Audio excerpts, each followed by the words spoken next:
Hi, everyone. Thank you for coming to join us and to hear more about the Great Green Wall. We have a fantastic panel here to share a message of hope and also to create more awareness of what it is that we're trying to achieve in the Great Green Wall. For those of you who have never heard of the initiative, it's a very, very ambitious initiative, probably one of the largest humanitarian and environmental projects happening on our planet today, and maybe even of our lifetimes. When we think about, do come in. Sorry, I see some people coming in. So it's a landmass about the size of the UK, Germany, and France combined. The population is roughly about 90 million inhabitants, and more than 50% are under the age of 25. So this is not just an environmental project of combating desertification, but it's also a project that's going to create generational opportunity. And you'll hear more from the panel on various benefits that the project will have. So I shall now hand over to Joseph Hammond, renowned journalist. Thank you, Joseph, for joining us, and I'll pass over to you.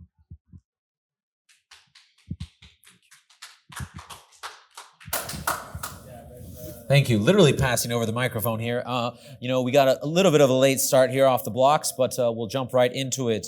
Let me introduce Kaluki Mutuku, the Executive Director and Environmental Partnerships for Kerry Environmental Action Network. Given your work to empower youth, what are your thoughts on youth engagements and initiatives across Africa as it relates to the Great Green Wall? Well, thank you so much. Yes. Hello? Hello? Flip it up, maybe? Two. No. Now you're on the mics. You got Right. you're good. Oh, you're good. Yeah. Good evening, everyone, and thank you for the opportunity. Thank you for joining us. I know, definitely we need to involve young Africans and young people across the world on matters that concern us. Because when we think about Africa, it's been talked about several times that, we are least the causes of the climate crisis, but the most will bear the brunt of the effects, right? At the same time, Africa is the world's youngest population. And so with this young demographic, the question is, how do we then put these resources into meaningful use and ensure that we engage them in a very intentional way that allows them to contribute to the solutions to the climate crisis? And so to me, it's important when we talk about the Great Green Wall that we see the role of African youth, who, by the way, are doing so much. They are innovating. They are creating solutions on landscape restoration. They are investing in media and communication.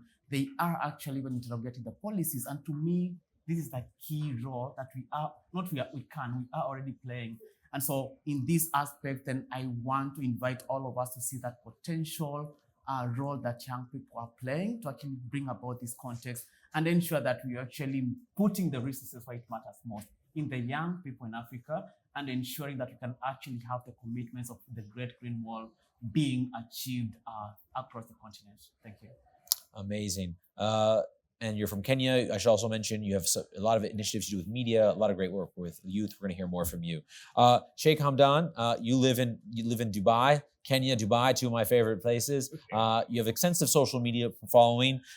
You are a real innovator and entrepreneur in the AI and blockchain space. How do you see the role of AI and blockchain in the Great Green Wall Initiative and supporting from a technical perspective the environmental impact that we're trying to have? See, AI and blockchain, it's a vast area. So if I talk about it, maybe I can talk all evening. So instead of that, let me focus only one area where maybe it will be more relevant at this audience. So if you look at it in the supply chain area, so when we get any product, we are not sure whether it's authentic or not. So for example, is it authentic or is it stored in the right manner? Is it manufactured in a sustainable way? So all those questions we have. So how to handle it? So for that, we are using a blockchain platform. So earlier, it was fancy to have a platform, but now it's a need. So if you look at it, there are many of the manufacturers are there. and some are very ethical, some are, we don't know whether they are using any right manufacturing methods or not. So all these things can be managed if you use a right tool. So I believe AI and blockchain is a must. It's a need of the hour. That's what I look at it. So if that is one of the area. So similarly, if you look at it in any areas where there can be these application can be implemented. I want to ask both of you, give us, some specific examples because about things that you're hopeful about right now in this discussion, and what has been a potential setback, that you see right now in this discussion. Here we are at COP29 in Baku, either here or more generally regarding the Great Green Wall. I'll start. Number one, when you talk about the potential to restore Africa, you don't just talk about trees for the sake of growing them. We talk about trees that are going to support livelihoods across Africa. We're talking about fuel trees. We're talking about food trees. We're talking about fruit trees. And so for me, the hope is in what is happening. And already we know about regreening Africa, actually, which is also feeding into the Great Green Wall of Africa and Afri 100. So such initiatives actually tapping into what farmers, youth, and women are doing at the grassroots level to ensure that we are getting the stories out there. And I get examples from across Kenya. At least I'm from Kenya. I've gone to Marsabit, I've gone to Machakos, where I come from. I've gone to places like Homa Bay that are defined by arid and semi-arid landscapes, right? And you see how these people are really innovating to even carry out things like farmer-managed natural regeneration. These are areas that don't receive water oftentimes, but they actually still contribute to the landscape restoration of the country. We are within the 10 billion tree campaign in the country, 13 billion. And if we don't see the effort that these communities are bringing, then we're actually losing the war against, the climate crisis. So to me, these are perfect examples on what people are doing. Young people that are innovating and creating stories actually about what is happening on the ground. We need these food soldiers. And the last thing is, of course, finance. And I'm not talking about it as a solution. I'm talking about it as a setback for the many people that are working at the grassroots level. One of the biggest challenges is actually access to resources, and we shy away from talking about it. If you're going to need me to actually carry out meaningful projects on restoration or community development, then it's only fair if you finance me, resource me, and actually enhance my capacity to better do it, because I'm not going to plant a tree on an empty stomach. I'm not going to engage in landscape restoration when my kid is, hungry or they are sick. So we need to meet these communities with finances, with technological solutions, and actually with capacities that can support them restore using, tree growing as an avenue for them to derive livelihoods. If we cannot meet them from a livelihood potential, then the Great Green Wall will not be successful. So let's see how we can link restoration with livelihood enhancement and support this movement. Sheikh, Yeah, so very good point. What you said is so for me, I look at it in a technology point of view. How can I help you in this area? So when you are planting a tree, is it really, are you planting a tree? Because sometimes you're getting the numbers which is not realistic. So how to handle it? So if you have a blockchain which you can get the right picture of it and accurate information, that's where we look at it. Amazing. Well, I want to also give a chance to the gentleman who hasn't spoken yet on this panel, Tabby Jota, who's the ambassador for the Great Green Wall. Love to hear your thoughts on what you've heard today. And I think you're not mic'd up. There's the microphone right there. And then maybe we have time for questions. Yeah. And then we'll take questions from the audience. So. Thanks very much. It's a great pleasure to join you and to discuss about a project that is closest to my heart. For 20-something years, I've been working in the landscapes in the Sahel. And of course, I want to perhaps not to repeat some of the very important and amazing things my brothers here have said. They're quite nice. But I want to throw a very provocative question to the entire audience, just so I get a feel if people understand where we are talking about. Is there any one of you who has ever walked or tried to do a garden under temperatures of 47 degrees, please? Anyone? Yes, that's amazing. How did it feel? Fun? Was it glamorous? Good. So this is to send to give you a true picture of where the context in which we are talking about and why the big nature-based solution or the biggest man-made nature wonder, which is the Great Green Wall today, we are talking about, is a solution in a region that has been heavily impacted by convergence of different ecological risk, vulnerabilities, disasters, and breakdown that has created a holistic set of degradation. So here it's not all about trees. When you see communities that live principally on water from natural springs, those springs disappear as a result of the changing, dryness of the environment. Right? You see the streams that the communities used to rely on to fetch water for washing of their clothes or for their basic home activities dry up. You see also the wetlands, which actually are they are the kidneys of communities where they can harvest some, natural ecosystem services products like shrimps, like crabs, like tadpoles, like frogs, other natural resources that local communities depend on. These wetlands drying up. And you see a situation where when the rains have to fall, they fall in excess, not in convenience quantities or amounts. And if the sun has to shine, it shines in excess, not as a result of some naturally occurring phenomenon, but due to the long-standing degradations created by this climate crisis that we are talking about and other human, activities. Then you see a common pastoralist or a herder whose economy is livestock herding, finds his livestock dying from the dryness or from drought, from the absence of water. No livestock lives a day without water. So since the discussion here is about hope, where is hope in this whole landscape of these different stakeholders? Where is hope?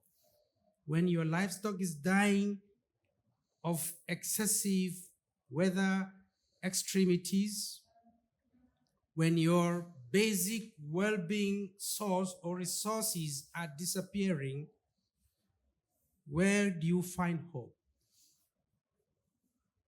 When your daily life is actually,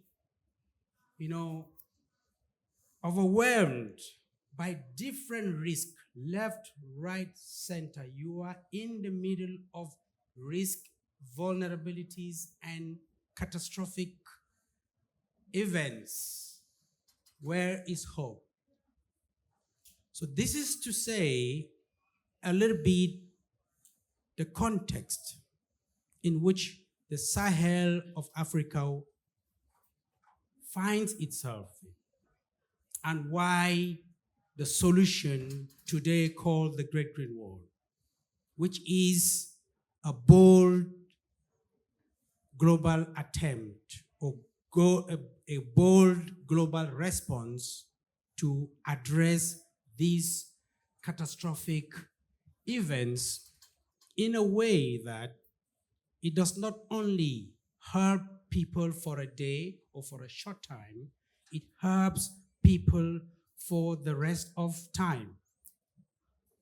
And not just planting trees, like my brother here said, which is very important, but it is about rehabilitating, restoring, and bringing back the lost viable ecosystem services, biodiversity resources, and of course the different environmental properties and resources that can help restore the land physically, restore the resources for the well-being of the people who live in these lands, so that life can be dignified enough for living, but at the same time to protect their own economy, which I mentioned, for example, the livestock that I talked about, which is just one set of the economic aspect of the entire landscape of this region. Because you have herders who live on livestock, you have hunters who live and depend on wildlife. You have community small farmer families who depend on vegetable root tubers and cereals. These cereals need to grow with sufficient rain, not excess rain, not excess weather temperatures. So when you put all this together, you see a mix of what I will say, a little bit of the loss of hope, which is now what the Great Green Wall, as an initiative, as a nature solution, seeks to address. But this address will not go in isolation. And I think that is why we are discussing this here as the human family. Because it cannot go in isolation. It cannot be done in silo. We need to put our ideas, our minds, our hearts, where the solutions for restoring the lost springs, the lost wells, the lost streams, the degrading landscape, the degrading biodiversity can be revived to create the hope that that woman who is being impacted by these degradations is losing, and this hope can restore and bring some happiness, which I know every human being, wherever you live, you want to go to bed happy. Good. You want to wake up from your bed happy. But it is only a product or a result of the environment in which you live and the activities in which you live in, and those activities that define whether you will live to be happy when you go to bed or to be weary and despair when you wake up in the morning. So the Great Green Wall is that holistic, human, collective human endeavor that we all now should be looking at how we can stand at the different positions where we are, with the AI, with the advocacy, with the journalism and the international advocacy that is needed to call the necessary attention to the plight of these people who are seriously impacted by this risk in the Sahel, so that we can not only plant the trees, we can hold the strength that the land provides as food, as fodder for animals, as water for the families, as beautiful ecosystem for psychological, mental health stability, which each one of us need, and our families in the Sahel need it so much. As such, we will be able to combinedly tell the story of our collective effort to have contributed to the Great Green Wall, which I think, and I want you to go with this message: one tree planted in the Sahel, one spring and water stream restored in the Sahel creates an environmental impact in Uppsala in Sweden, as well as in Toronto in Canada, and of course as far Brazil. We should never underestimate these actions that we are pushing and requesting you all to combine the effort. It is not in vain. At the same time, my second message to you is that one life impacted, dying in the Sahel as a result of lost biodiversity, lost ecosystem, land degradation, and the crisis that these resource loss are creating is one life too much. And we as a collective human family are responsible. So can we rise with the collective obligation that we owe these people in the Sahel the strength to restore and combinedly bring the Great Green Wall to true establishment. Thank you very much.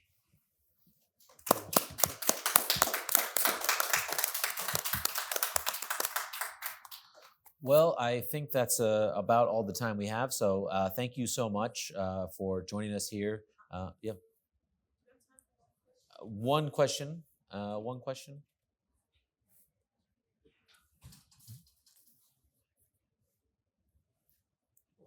Water down is down.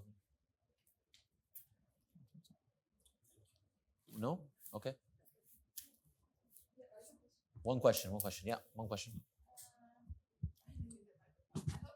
I can hear you. Yeah. Hi, my name is Lynn. I come from Kenya, and it's not really specifically part of this entire thing, but I Karibu. want to find out from what you're talking about in terms of youth empowerment, how are you planning to integrate some of the work? Because I know that a lot of young people have nurseries. Right. We help the communities to establish. What's the connection between some of the small livelihoods that's Hi. So I'm asking because most of the times you find that young people already have small initiatives creating tree nurseries, helping in tree planting support. So how, because I know the Great Green Wall is such a big program, so how are we able to integrate what these young people are already doing at local level and using some of the initiatives, buying from them the seedlings that they have? Is there any provision for that, and how can we be able to really upscale such kind of initiatives to really help in ecosystem restoration, as was mentioned, and really also help in youth empowerment, because it will also be both a livelihood source and also ecosystem restoration? That's my question. Who wants to take that? No, no. Thank you very much. I think very clearly, and it's very important. It's a beautiful question. Thank you very much. And now we have to also be very careful not to talk about engaging young people. I want young people to activate themselves, to take the moral responsibility that I talked about. Don't wait for someone to engage you. This is already a big challenge ahead of us. And a common African adage says, when there is a fire on your neighbor's house and you don't help to quench it, be ready, the next house will be yours. I recently wrote on my LinkedIn last week a small article. I was saying about the disasters in Spain as a result of the increasing land degradation in the Sahel. But because of the challenges of understanding how much the risk of environmental degradation constitutes to our global economies, no matter how far, like I said, impact in the Sahel goes far as to Sweden, as everywhere in the world. So I want you, as a young people, wherever you are, to activate your moral responsibility and a moral obligation to take part in this bold initiative, wherever you may be in Africa or in the world. Not just, and think beyond trees. Think beyond trees. Trees alone will not restore the Sahel and, make the Great Green Wall successful. We need human compassion from wherever you are. Share that compassion. We need talking to each other, as my brother here was saying, talking to each other. Some people are unaware. You can talk to them. It can get them activated also. Create the forum where you can talk about the plight right in the Sahel, where the Great Green Wall is going on. This can call on the necessary global and financial attention that my brother was talking about here, as well as even the AI. How much does AI know about, the Great Green Wall? So AI needs to know. And AI can help us and help restore this land so that the technology that Janine is actually applying or using in the Sahel is also something that young people can get involved in promoting this technology, how we can account for the different restoration. And I want to put this point very clearly, please. Let us go beyond trees. Trees are trees. They are important. Currently, there are trees in the Sahel, but they are not enough. Where is the water? Where are the wetlands? Can you write stories about the degradation of wetlands and what it means to sustainable development? What it means to achieving the Great Green Wall? Can you develop stories about the sustainable land use practices that can inform government policy or inform policy dialogue at regional level that can help in making this initiative a reality? Can you bring global journalists together to talk about the Great Green Wall, which they are not currently really talking about it? And I want to challenge them, our journalists, our media, to talk about the Great Green Wall. This is our Great Green Wall. And of course, the failure is ours, its success is ours. So thank you very much. I think before you go, 30 seconds, 30 seconds. Yes. I think 30 seconds. As a young person, I agree with you. I hear you, and there's actually quite a lot that people are doing. And just to marry with what you said, I've seen those young people have actually started nurseries. I've seen young people already working on food systems transformation. Young people who are carrying out research on water quality and watershed management. So it's a very important question. Then how does the AU come on board and actually unlock this finance potential? How do people in the blockchain, and technology industry come and actually collaborate with young people? Personally, I'm already owning a media house. A media house to actually ensure these conversations are critical, are heard, and that these young people are positioned very well to do this work. So yes, young people are doing so much, and we need collaboration to actually get this work moving forward.